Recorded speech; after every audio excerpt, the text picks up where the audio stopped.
Cannabis Common Sense, the show that tells the truth about marijuana and the politics behind its prohibition.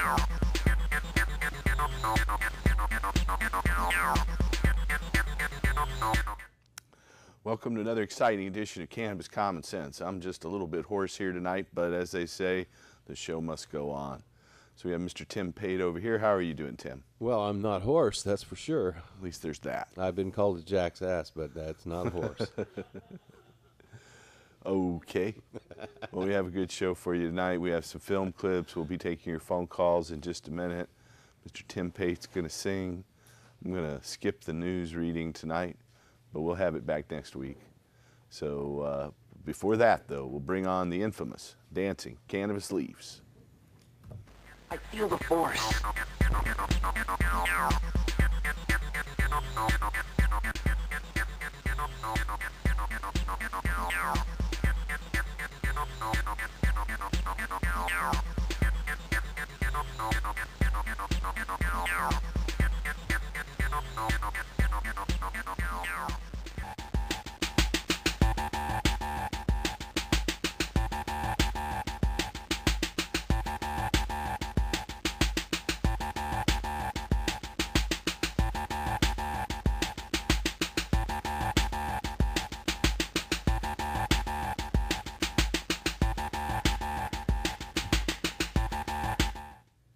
Here's Mr. Tim Pate.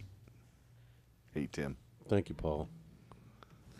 Remember the first time, I guess I was maybe 16 years old, that I had a 12-string guitar. I started when I was 14 playing guitar, and my I went out and I got this pretty cheap 12-string. The neck was a little bowed. I didn't even know what bowed meant to a neck, but it didn't play all that well. But it was mine, And I remember telling my dad I got myself a 12-string, and he asked me, isn't that too many strings for you?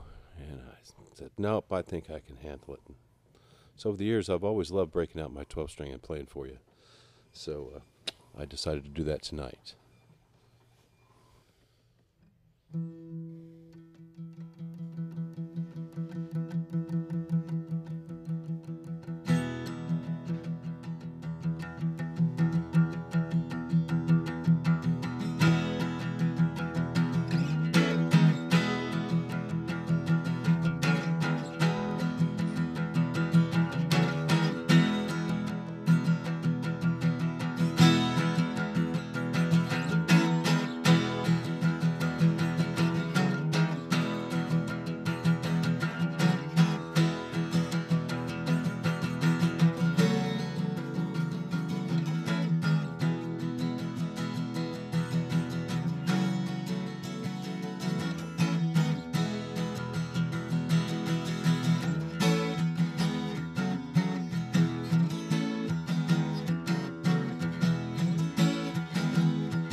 Tim Pate. Thank you. So that was Mr. Tim Pate. Thank you, Tim. We are taking your phone calls tonight. If you have a question about ending adult marijuana prohibition, restoring industrial hemp or helping medical marijuana patients. And give us a call at 503-288-4448. That's 503-288-4448. We're happy to announce that we are in fact beginning to gather sponsorship signatures to completely legalize cannabis for the 2012 ballot. It's over 25 months away right now, but there's no problem in starting early. In fact, it will behoove us. How you doing, Tim? I'm good. I am. Good. You got good. something I can sign there? Well, I think so. I think we'll go ahead, and I've filled out everything except the signature. I figured I'd save that for on camera here. There you go. The signatures actually count toward the number. You've got to gather 1,000 sponsorship signatures, then you turn those in, and then the Secretary of State issues a ballot title, question, or summary. And so we've revised our Oregon Cannabis Tax Act just a little bit to specifically say how the new Oregon Cannabis Commission would be selected. And there's been a few other minor changes, but it's pretty much the same bill that we were running with before. And we heard that Representative Peter Buckley of Ashland, Oregon is taking a version of the Oregon Cannabis Tax Act and introducing it as legislation to the legislature. That went out in the news earlier this week. So there's a slight edit that had been made by couple other people. I noticed they actually got credit for writing it. They didn't write it, but you know, what the heck. Hey, you know, in my mind, it's like, what is the end goal? The end goal is to completely legalize. Completely legalized. And so whatever gets us there is a good thing. I agree. Right with now, that. I'm really grateful for all of the effort going on all the levels. It may seem like we're a little scattered, but in my mind, it's all progress. Progress. It definitely is. Progressing. It definitely is. You know, so I feel like the more we continue fighting this fight, you know, the easier it becomes each time to fight the fight. I know that there's been, you know, there's always victories and on a lot of levels, and this year and the last 5 years we've had more victories than ever. That's true. So I expect we will have some more victories progress. here in the next we month. hope, hopefully. I think so. We I definitely really will see. If you're out there and you have a question for us tonight about ending adult marijuana prohibition, restoring industrial hemp, or helping medical marijuana patients, give us a call at 503-288-4448. That's 503-288-4448. We have our first caller. Welcome to the show, caller. Say, I was just wondering, is it possible for you guys to do maybe devote all or most of a show on any given Friday night to all of the benefits and uses of industrial hemp? It's food, it's fiber, clothing. Oh, it's certainly possible, and we have done that on a few occasions. You know, this is, I think we're on show number 553. Yes. And so, but we'll be happy to do that again at some point in the near future. I guarantee you we'll do one before the end of the year. And maybe even get that guy, didn't you have a couple of years ago have that guy that did the movie Fuel on there too? Yeah, Josh Tickle. Yeah. Yeah. I haven't seen that movie yet. Do you know if that's available somewhere? Where Yeah, it is. If you go out, I think it's Fuel the Movie. But just do a Google search if you've got internet access. I don't have a computer. Could I buy it someplace that you know? Yeah, it's out now. It's been released, and it's been through so a theatrical release. All around the local video stores then. Okay, I didn't know that. Yeah, I think you have to order it online. It's probably unlikely you'll find it on the shelves. Oh, okay. I'll maybe try to find somebody that has a computer then and order it for me then. Thanks. I appreciate it. And You're welcome. They do have a website out there, and just search for Josh Tickle, Tickell, okay. and the movie Fuel, and you'll find that movie. Okay, very good. Yeah, and because I talk to people all the time about industrial hemp and trying to tell them, you know, most people are just so dumbfounded when I tell them that Henry Ford made car bodies out of the stuff. It's actually stronger than steel in some instances for body work, you know. So yeah. Anyway. And Josh Tickle kind of informed me for the first time that one of the main reasons behind alcohol prohibition was to stop Henry Ford from using ethanol fuels here in the United States. The petrochemical industry had a hand in that as well. So that's something we learned right here on the show back a couple of years ago when he was here. All right, well, thanks for your call. If you have any questions tonight for us, call that number there on your screen, 503-288-4448. 44, 48. Yeah, it was shortly after he was on our Thanks, show guys. that he ended up on the Tonight Thanks. Show, and then they released the movie. And so I was glad to see that. In fact, he was showing it here in town. Yeah, he was. He came in for a showing, I think it was at Cinema 21 over on 21st Street. Yeah, it was. And it's been rolled out in a lot of different cities across the country. But to answer his question, you know, we do a lot of discussion about industrial hemp on this show, and I mean, almost every show it gets mentioned at least once or twice, the values and the availability of and the production levels of hemp as opposed to other products and you know, its uses in industrial places. But as you probably noticed if you've watched the show at any given length, this show is really driven by its phone calls and the questions that we get. You know, the people who call in, you know, really, they tell us what the subject is often. That's And true. so, You know, I did the first 120 shows without phone calls. Yeah. And there's just so much you can say on your own. After, you know, 120 shows, Yeah. I was hearing, well, everyone looks the same. So that's when we came in here to this studio and started taking phone calls. And that's added a whole new avenue to it. And well, this is a little bit better equipped studio as well. It's true, but they really do drive our content. There's so many poignant questions that they have and stories that they bring to the table that are just real life that you cannot replicate in any other manner. And so, you know, for that, I'm really grateful that we've been able to touch so many lives that way and help them understand the product that we, the things that we are talking about here. It's important. We have another caller. Welcome to our show, caller. Hi, thank you. Hey. I'm curious what the status is of the initiative in California with regards to recreational use. Well, we're real happy to say there was a new field poll that saw a dramatic shift in favor of Proposition 19 in California. It's leading, according to this new field poll, by 11 points. I think it's 56 to 45%, with the rest undecided. And so the previous field poll, it showed it trailing by 2 points about a month ago. And so that's a 13-point shift over the past month.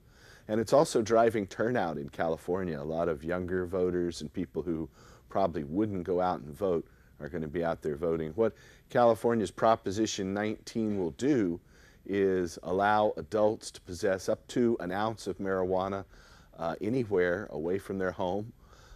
It will allow adults over 21 to cultivate a garden in their home that is 5 by 5 feet or 25 square foot marijuana garden in their home. So every adult over the age of 21 will be allowed to do that. It will also allow the cities and counties in California to regulate and tax the legal sale of marijuana to adults. So it's a groundbreaking petition that will just move the whole issue of drug reform forward on a nationwide basis. Looking at it individually, it's a fairly modest proposal to possess up to an ounce and have a small garden. But in terms of cracking the dam of prohibition, it definitely has a major impact, and hopefully will signal changes across the United States and the world, just the way that California's Proposition 215 did 12 years ago. Okay. What are the forecasted tax revenues from that initiative? You know, it's up to the cities and the counties to regulate it and set the tax rate. I know the Rand Corporation has estimated $4 billion in revenue in their estimate, and they also think that the price of cannabis will drop down to about $35 an ounce. The Rand Corporation is a nonprofit think tank based down in the Los Angeles area that does social policy studies and has for the past 50 years. And so, you know, it's an estimate at this point, but time will tell. Okay, great. Thanks for your info.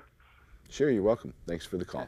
Jack would be so glad to hear that. That's true. That's true. Jack Hare is who he's referring to, one of our mentors, and Indeed.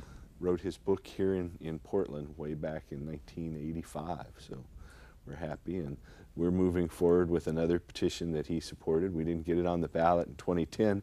We didn't actually get the ballot title, question, and summary approved for circulation until mid-April of this year. And so we only had about 3 months to do it, and we decided that it was best to concentrate on the following year.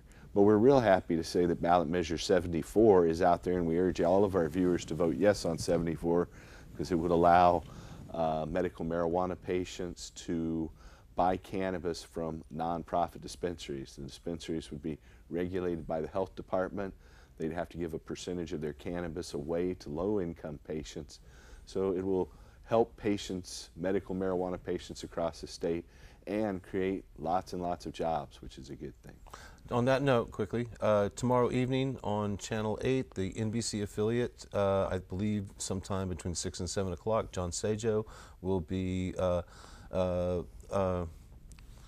discussing that on air with what show?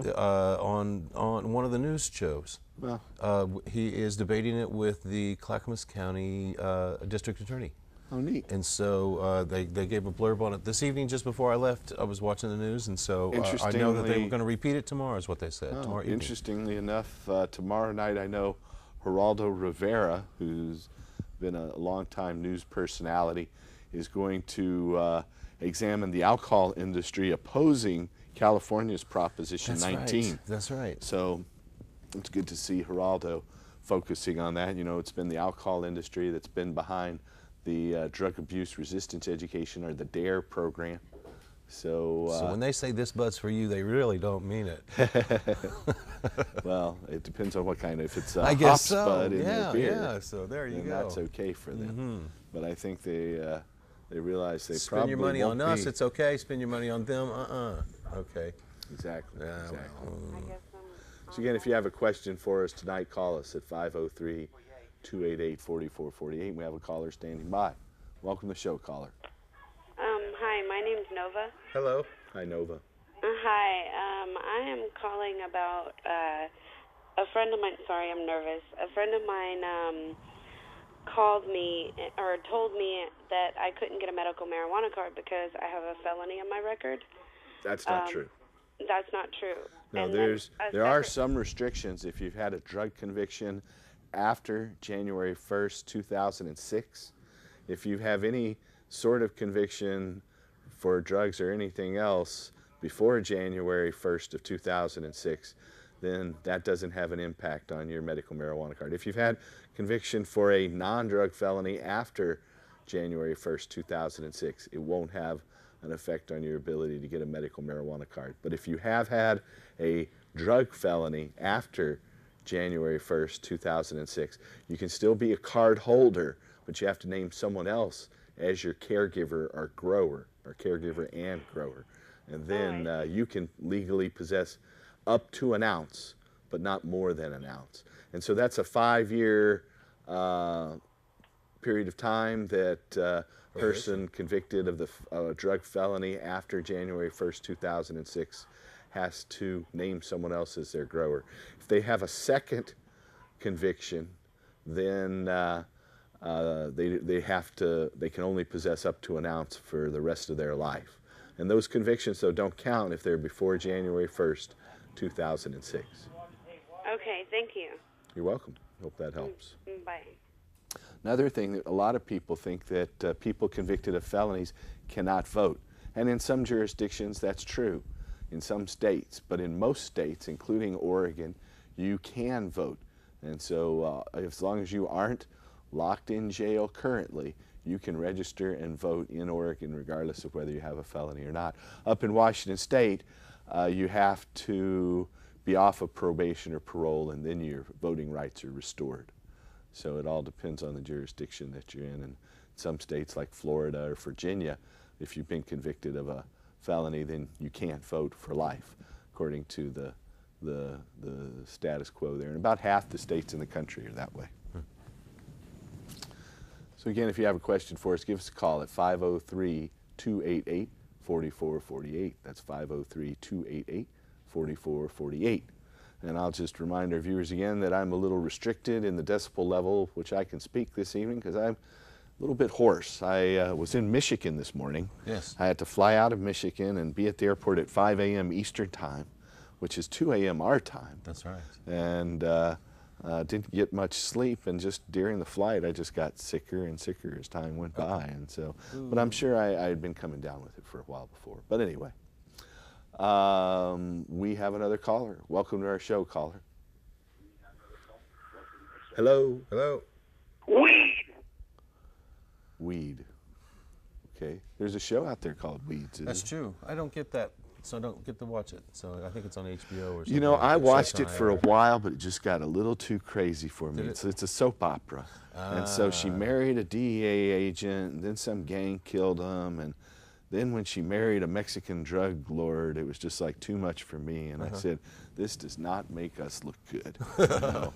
And I decided it was mildly entertaining. But I can do without the drama myself, quite frankly. with the cable system, they have on demand, and so we just watch it whenever we wanted to. There you We go. didn't have to tune in when they were running it. But That's it. I got tired of it. It was just, I don't even want to see it now. It's just too crazy. I believe you. They have this crazy things happen. Yes, well, you know, they got that attention. Hey, it's That's right. ratings, all That's of that. right. You know, It's you got to TV, have that. So whatever they can get out there. Yeah. We have another caller. Welcome to the show, caller. Hey, Paul. I wanted to talk to you about our new campaign we launched this week. All righty. It's called Flush the John. Flush the job. John. The John. Jon. Okay. We wanted to, first we're out campaigning and for Measure 74, of course. Uh-huh. And but we're also out campaigning to let people know about John Kitzlauber and everything he did to stop the medical marijuana law back in 1998. Yeah. Yeah. And he also signed the bill to recriminalize marijuana, and we had to get 90,000 signatures to force it into a referendum, and then every county in the state voted against it. It lost the bill he signed that 2/3 of the legislature passed, 2/3 of the voters rejected. A year and, later. It was pretty sad, really. Yeah, let's I was a lot more supportive of the other Democrat in the race, Bill Bradbury. Yeah. Yes, me too. Wasn't too happy to see John Kitzhaber win, given his attitude toward medical marijuana. And you know, the governor appoints members of Oregon's medical board, the organization that regulates doctors, and so they have a strongly anti-medical marijuana bias. And I think we can lay most of that in the lap of John Kitzhaber. Yeah, But then when we look at the other guy, Dudley, he's against medical marijuana too, maybe even more so. Well, I don't know, Paul. I'll tell you what I found out. But first I want to talk a little about the history of John Kitzlauber. You know, back in got I like the way you pronounce that name there. Yeah, well, it's pretty accurate. You know, in '96, when California passed their medical law, he got together with this guy named O'Giblin down in Lane County, and who works for NIDA, and those two guys started conspiring together to make sure that didn't come to Oregon. So that's when he started working on that criminal law you talked about in '97 to put people in jail for 6 months for one joint.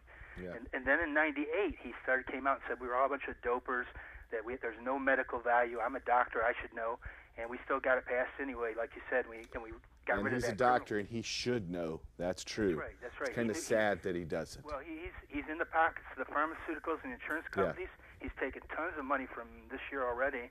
And then he, in '99, you know, you were talking with the medical board. Well, he's the guy that got them to go after Dr. Levesque. You know, he really got that all that stuff against, and really went after that guy, the doctor who really put this program together and got it started for us. And I don't believe him. I don't think he's changed at all. And I talked to the Dudley people 2 days ago, and one of their people told me that he would respect the law. He said if we passed the dispensary law, that he would obey the law and respect it. Also, we're going to have a Democratic legislature. We know that. So I don't feel like he's going to be able to hurt us too much. I just feel like John Kitzlauber is so anti-marijuana. He's just not an honest guy, and I don't trust him. So we got a campaign going. We started this week, and I want to give a phone number if anybody wants to join us.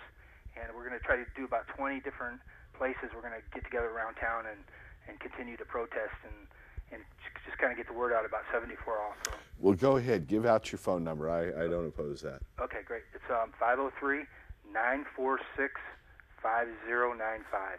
One more time. Okay, it's 503-946-5095. 5095. There you go. Right. Okay, and Paul, too, I want to tell you that I really hope you will go back, and we'll get the octa done, you know, and it's coming. We're changing a lot Well, of I attitudes. appreciate it. We are going forward. I just signed it myself for 2012. So, Great. We've got a few Would you people like here to- ready to go. We just need- So we're going to put it, I worked on the Oregon Marijuana Initiative back in the 80s, in 84, 85, 86, and we put it on the ballot in October of 85 for a vote in November of 86. So I'm trying to break my own record here. We'll see what happens. Yeah, we just need more time, you know. It's like, and that's the dispensary. They were out like 6-9 months early collecting, and I think if we had a little more time, it can get done. And also Peter Buckley, he's going to get it started for us. Even if he doesn't get that through, it'll get it out there and change people's attitude, because this will get it off the dispensaries, and all this will get it off the black market. It'll get it away from kids, if that's what they really want. I agree. Well, thanks for your phone call. Yep. Thanks, Paul. Thanks for your work. We have a film clip we're going to roll here, and then we'll be back in just a second to take some more of your phone calls and questions, and so stay tuned. Is there an answer? Have your name, please? Robert M. Conlon, Commander of the Detective Bureau, Culver City Police Department, Culver City, California. Is there any general personality traits that would apply to addicts? Well, yes. Most of these addicts are very sick, and they are a menace and have to be arrested. I get a lot of self-satisfaction arresting those people. And what about teenage addiction? How does that come about usually? They start out by using marijuana. And do most marijuana users finally go on the hard stuff? Yes. What kind of changes could be made to improve the narcotic situation based on present knowledge, Bob? Well, Paul, the addict is a sick guy. And anything that could be done through legislation to make the penalty far greater, I am sure would be appreciated by every cop on every beat throughout the country. Your name, please? Harry J. Anslinger. And your position and occupation? Federal Commissioner of Narcotics. Appearing at the Kefauver crime hearings, Anslinger backed Senator Hale Boggs' proposal to increase penalties for all drug offenses. Tougher penalties were needed, he said, because behind every narcotics peddler, there was a communist preparing to overthrow our government.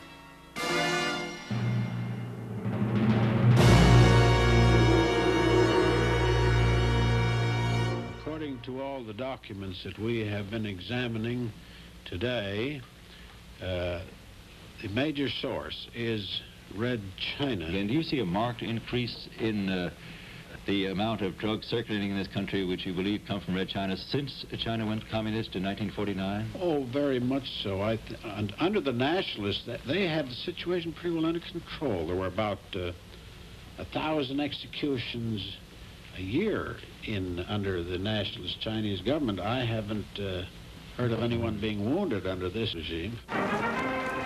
Even though there was absolutely no proof of a communist plot to dope up America, the country was in the grip of Cold War hysteria, and no politician could afford to look soft on communism.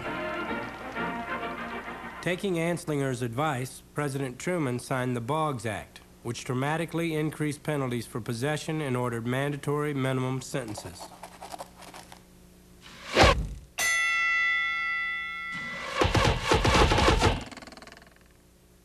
There's a considerable amount of heroin coming out of China. You mean Red China?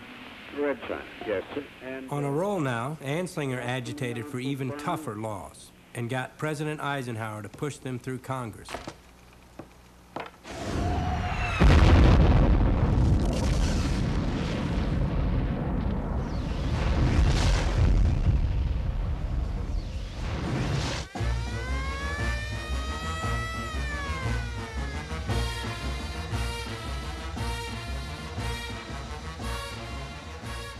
The Narcotic Control Act put marijuana in the same category as heroin and made it subject to the same penalties.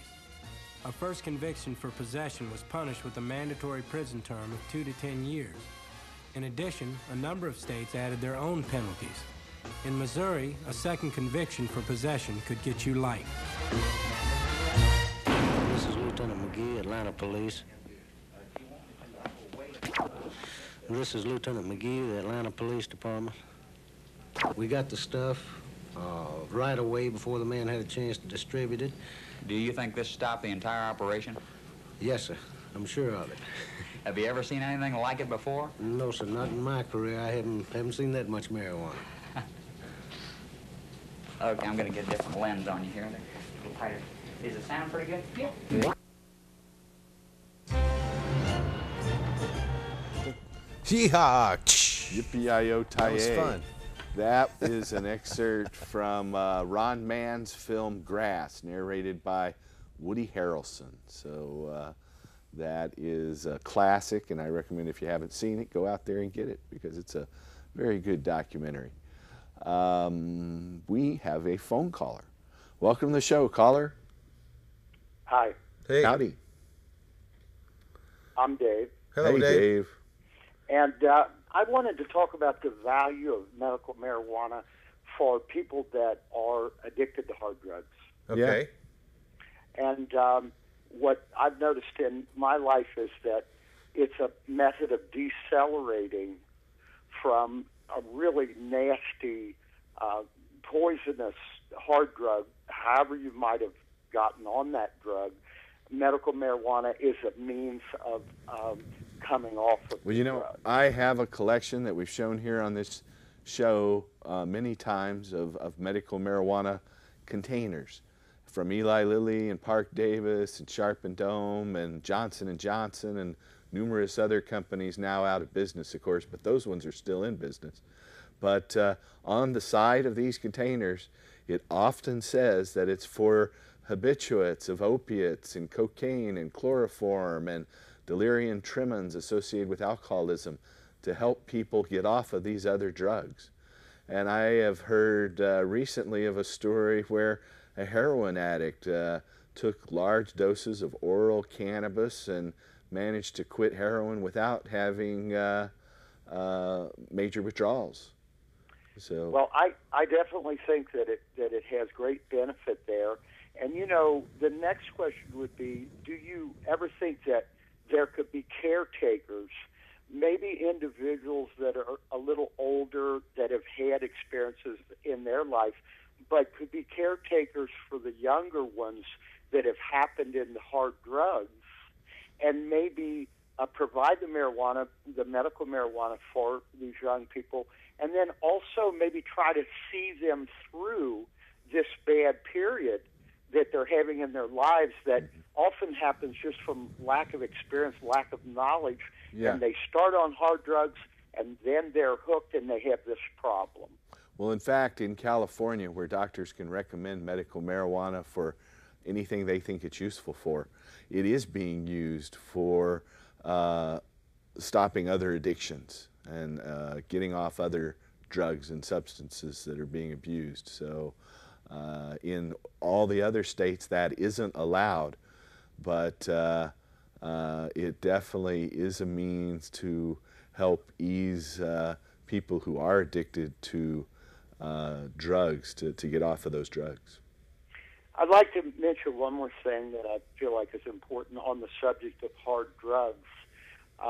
You know, with the hard drugs, the proliferation that we have in our society now, and a lot of this is coming from the cartels that are, you know, shipping and hard the pharmaceutical drugs. drugs.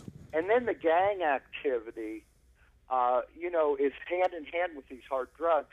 And so, you know, I think we should label these hard drugs as conflict drugs, because there's so many deaths behind it in Mexico. It's similar to the diamonds from West Africa, where people are dying and they're supplying this market of diamonds, and there's so many deaths behind it and so much conflict behind it. I think it's exactly the same thing with the hard drugs that are coming into our country. I think that those are conflict drugs. That's blood dope. That's conflict drugs. And if people would apply a little social consciousness to, you know, if they're doing a line of cocaine in the back of some party or something, if they would just think of, you know, where the money's going that they're spending for these hard drugs and what they're supporting. You know, they're supporting these cartels are practically terrorist organizations in Mexico. We're losing a country that was once a beautiful country, that's adjacent to our country, and and all this is happening because we're not having a social consciousness about these drugs. Where are they coming from? Where's the money going that you're paying for that drug? Where's that going? Does that wind up in Mexico where people are buying guns and killing people? Our police officers are trying to battle these gangs up here that support themselves from the sales of these hard drugs. And, we lose police officers trying to run these people down. And innocent bystanders as well. Yeah, if they couldn't make the money. These shootouts in downtown Portland are about territory. Over which gang gets to sell drugs in which territory, and it's all a money thing. And so they're going to shoot each other, and then other people get killed in the meantime. So these are conflict drugs, and that's the opposite of a caretaker's marijuana, which was a good karma thing for trying to make people healthy. And so I think we should take away the marijuana market from these cartels that are shipping it up here. I think that it should be legal where we know where it's coming from and where there's a certain amount of good karma connected with this medical marijuana, and take the market away from these guys. And I guarantee you they'll quit shooting people if we cut into their market and they see that there's an adverse effect to their behavior. Right. We have to take the money away from them. I agree with that. But I thank you for your call and your point of view. I think Well, you're that quite welcome. And thank you guys. Thank you for all your great work. You're welcome. You're welcome. In Thank other you. words, it's the anti-gateway drug.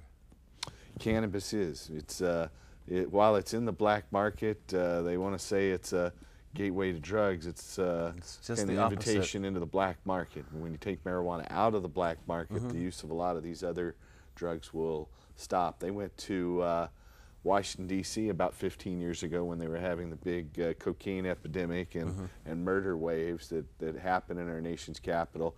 And they asked the people selling the crack on the street, why are you doing it? They go, well, we can't get any marijuana. And so that's a substitute. These other things are substitutes. If we allow them to have cannabis, which they won't have a physical addiction to, has no effect on the cerebellum and breathing, then it's going to help wipe out the other drug use. And that's why the alcohol industries come in to Proposition 19 down in California, because they know that when marijuana is legal, people aren't going to be using alcohol nearly as much. That's right.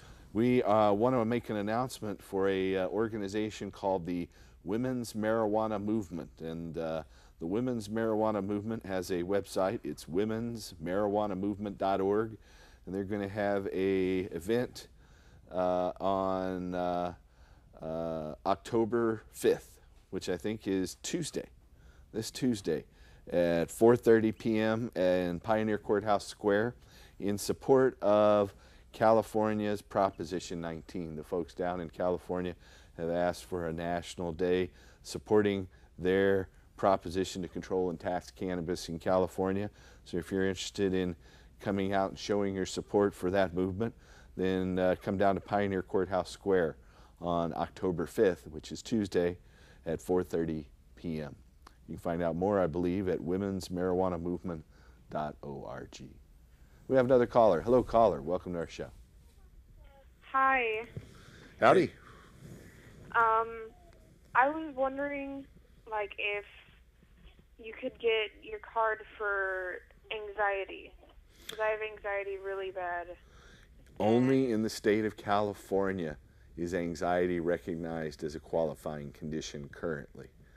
So if you move to California, you can get a card or recommendation for medical marijuana based on that from a physician that agrees with that. However, you can't do it in any of the other states currently, I'm sorry to say. Do you know, what could I do to help that along in our state? Do you, I don't know how... With your anxiety, does it cause other physical symptoms? I start to get really shaky and really sweaty, and sometimes I have to sit down and calm myself and like breathe slower and all. I'm really nervous. Sometimes associated conditions or things that medications for another condition cause, like nausea and spasms and those sorts of things, those can qualify, where the actual condition like anxiety might not qualify. In Oregon it definitely doesn't, only in California. But if it causes, and you can document nausea or spasms, then that might be something that does qualify. Okay. There have been attempts in the state of Oregon to add things like that to the list of qualifying conditions, but they have not been successful to date. And hopefully legalization, total legalization will change that anyway. But you know, that's one process that you could go through, as well as attempt to petition the health department and go through that process with them. Others It'd be good if you get a doctor to back you up in that. Yes. That would help. Okay. Thank All right. you. You're welcome. Good luck. We stream this show live on the internet, and if you're interested in watching it on the internet, you can tune in and watch the live show at ustream.tv. There's the address right there, the letter U, STREAM.TV. Or tomorrow we'll have it up on YouTube as well. You just go to YouTube and type in Cannabis Common Sense, and all the shows will pop up. Anyway, one of our watchers in Arizona has asked us to send a shout out supporting Proposition 3 in Arizona. Proposition 3 would allow residents of the state of Arizona to have, possess, use, and grow medical marijuana. So there's also an initiative in South Dakota. So both South Dakota and Arizona will be voting this year on medical marijuana. And so one of our viewers in Arizona wanted us to encourage everyone in Arizona to vote for Proposition 3. Right on. So shout out to Arizona. And then there's another law that was signed by Arnold Schwarzenegger, the governor of California, today. It's Senate Bill 1449. What does it do? And so what it does, it makes, like Oregon, marijuana possession drops from a misdemeanor to an infraction. So you can't be arrested for possession of less than an ounce. You don't have any criminal record. You don't have to go into court. Previously, it was dropped down to a misdemeanor with a fine of $100 and no jail time. But still, you could be arrested, taken to jail, charged, have to come back to court to eventually have it adjudicated, and then have a misdemeanor on your record. Governor Schwarzenegger, who opposes Proposition 19 to completely legalize it, though. But he doesn't oppose the money if they do legalize it. He mentioned that Senate Bill 1449, which he signed into law today, will dramatically lower prosecution costs, and that the state of California can't afford to prosecute these people at this time. And so it's a step Wisdom forward. holds out there. And if you watch the movie Pumping Iron, which he did back in the 70s, at the very end of it, you can see him smoke a joint. And inhale. And inhale it several times. Yeah. And I know several people asked him to cut that from the movie since he's become governor, and he said no, he doesn't want to. But he said, I know I saw him confronted about using marijuana with Cheech Marin and other people, and he was walking down the road after having dinner with Sylvester Stallone, and so they're walking out, and Stallone's there, and so someone asked him, Cheech Marin says you smoked marijuana with him and that you smoked marijuana a lot back in the 70s. Sylvester Stallone gets in there, oh, that's just a vicious rumor, it's not true. And Schwarzenegger goes, no, it is true. We knew how to have fun. Well, okay. So there you go. There you have it. But he doesn't want the rest of us to have fun with Proposition 19, I guess. I guess that's the it. voters of the state think differently. We have another caller. Welcome to our show, caller. Hey there. Hey. Hey, good evening, guys. Thank you. you. I had something to say about Kit Slobber, as he said before. From what I understand, he's kind of come around on the subject, and I've heard he actually supports 74 here in Oregon now. Where do you get that information? I'd love to see more. I've been trying to find it too, and I placed a call over there today and haven't heard back. Okay. And I've also heard on the case of Dudley that he disapproves of 74 just because it's this one step closer to legalization, and that's all he's said on the topic. I would love to get more information on both of their opinions concerning this. I mean, we're having a vote here in 3 weeks. So, I do know. If you can get more solid stuff that you can back up from sources, call us back. Yeah, I'll keep trying. All right. All right, take it easy, guys. You bet. Thank you. I do know that he was a strong, he signed the bill to recriminalize simple possession of marijuana. Right. And he opposed the medical marijuana law when it was voted on. Right. I was invited to go play his inaugural kickoff the first time he ran for governor, years and years ago, down in Eugene, right? And I remember that night handing him a whole packet on the issue. If he becomes governor, which I believed he was, or I wouldn't have supported him, you're going to have to face these things as governor. I gave him a whole bunch of information from Bill Conde and David Seaver and me, concerning industrial hemp, and at that time we weren't really facing the medical marijuana issues. There were just issues of industrial hemp or marijuana, and he has really shown his opposition over the years. I wish that he would take more, even just of a party line from the Democratic Party, because they seem to be much more in favor of it than he is generally. So. Yeah, well, I think ballot measure 74 is going to help the Democratic Party. And I do you should too. realize that. I do too. And it's going to bring out a lot of folks who might not vote otherwise. Exactly. To support it. Well, it sounds like that's what's happening down in California. It's pulling out definitely, some voters. Definitely, that's happening. And it's had union support down there from several of the unions, and he's come out. Kitzhaber here in Oregon has, to my knowledge, opposed it, but I'd be happy if I saw something saying the opposite. Yeah. Give me some information. Give me sources there, and I'll believe it. Otherwise, I know what his history is to date, and I'm skeptical.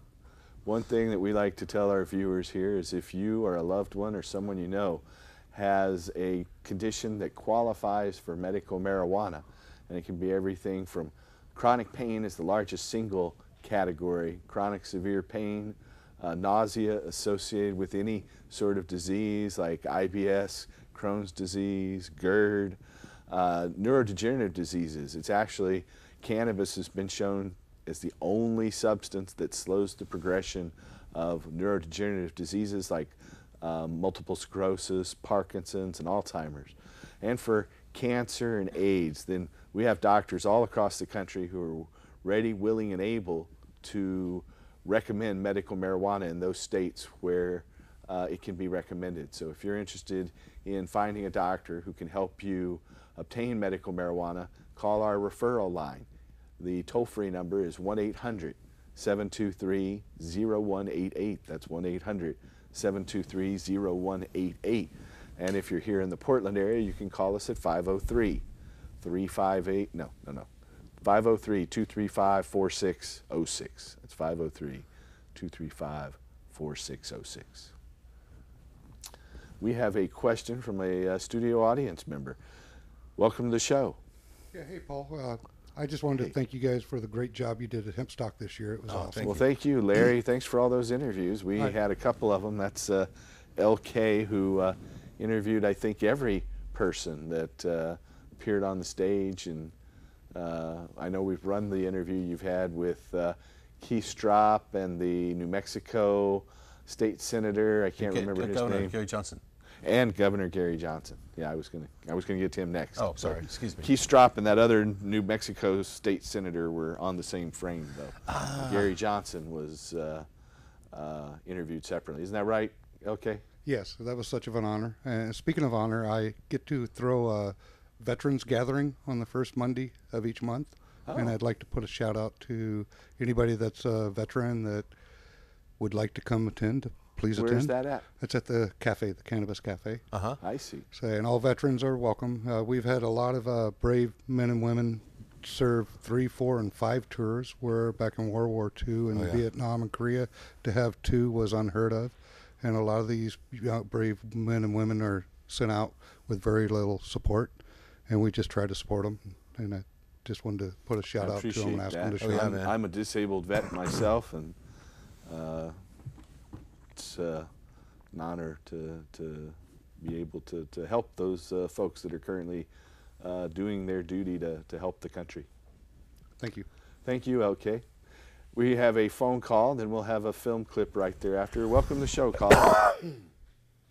Hello? Hello. Hi, I am a recent patient of the OMP program, and I have bilateral bursitis.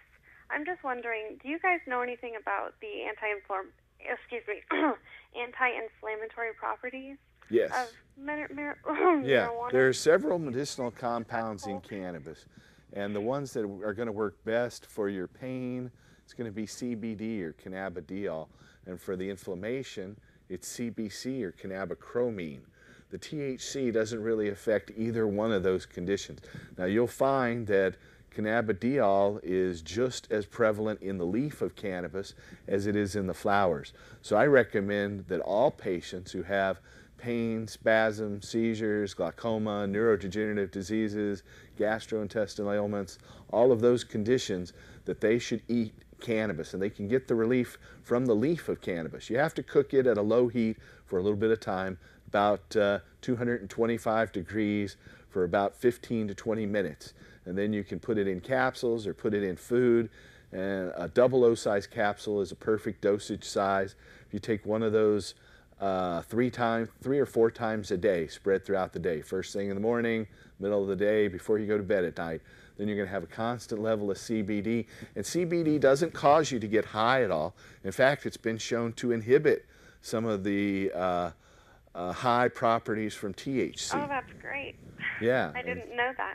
Yeah, and so that's why we're here trying to teach everybody about that, that you can get the medicinal relief from cannabis without getting the high at all, and that CBD is the most widely applicable substance for all the different diseases. THC is useful as an appetite stimulant, which I'm fond of telling people is bad for me, but it's also good for nausea and for some psychological conditions like anxiety, depression, post-traumatic stress. And so that is the gamut of what THC is good for. But most of the conditions that medical marijuana helps, it's really the CBD that's the primary medicine. And there's just as much of that in the leaf as there is in the flower. Great. Well, I thank you so much for that information. I honestly had no idea, so I appreciate everything you do. Thank you very much. You're welcome. My pleasure. Thank you. All right. Good night. We have a person on camera 2 who's at the microphone and wants to say something. Go right ahead, Sylvia. Hi.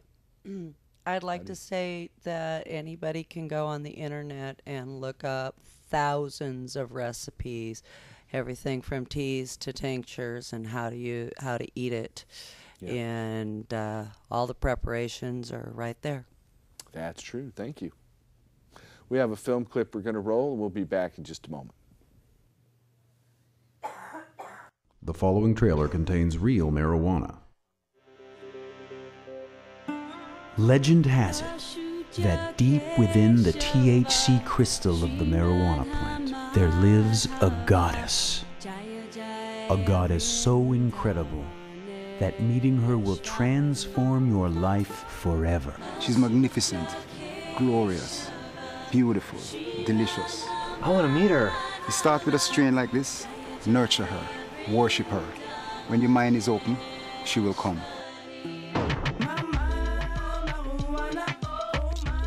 When their leader is arrested, 3 friends will travel halfway across the world, plant 25,000 marijuana plants, and harvest more organic ganja than you and all of your friends could smoke in 3 lifetimes.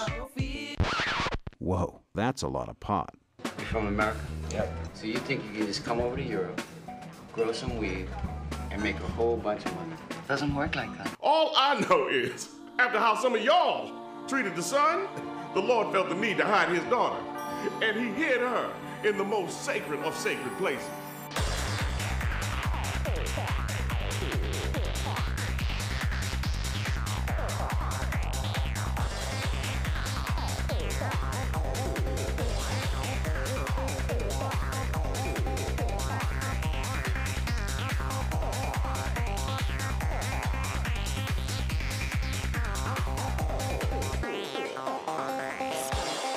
They have only one chance to get it right and to meet one goddess. Would you like to meet the Green Goddess? I do.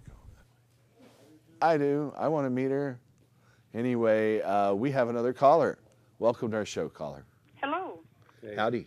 My question was, after having found a grower, how do I go about reimbursing the grower? You know, it's up to you and the grower to work that out amongst yourself. There is no real hard and fast rule about the way that takes place. So it's really a personal agreement, and I recommend that you work out all the details beforehand, and the best thing is to put it in writing so that you're both very, very clear what your obligations and duties are. Oh, that sounds so logical. Thank you. You're welcome. You're welcome. Often there are questions involved, and if you don't really work out all the details beforehand, then it can be very difficult to meet each other's expectations. Yes, sir. And so we see all too often that those relationships can go south. So it's best to be really clear what you expect, ask them to be very clear what they expect, and try to come to consensus on that and move forward. Okay. Thank you, sir. I really appreciate that. You're welcome. No Bye-bye. problem. Thanks for watching. Thanks for your call, too. Well, we are just about out of time, so I want to thank all of you out there for watching. That number there on your screen, if you're interested in getting help to obtain medical marijuana, you can go to either one of those resources. Call us at the toll-free number anywhere in the country at 1-800-723-0188, or go to our web portal, hemp.org. That's HEMP.org. We'll be back next week. We're going to go out on the melodious tunes of Mr. Tim Pate with some scenes from our THCF medicinal gardens. Thanks for watching. Tune in next week and help us restore hemp. Good night.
See you next week, folks.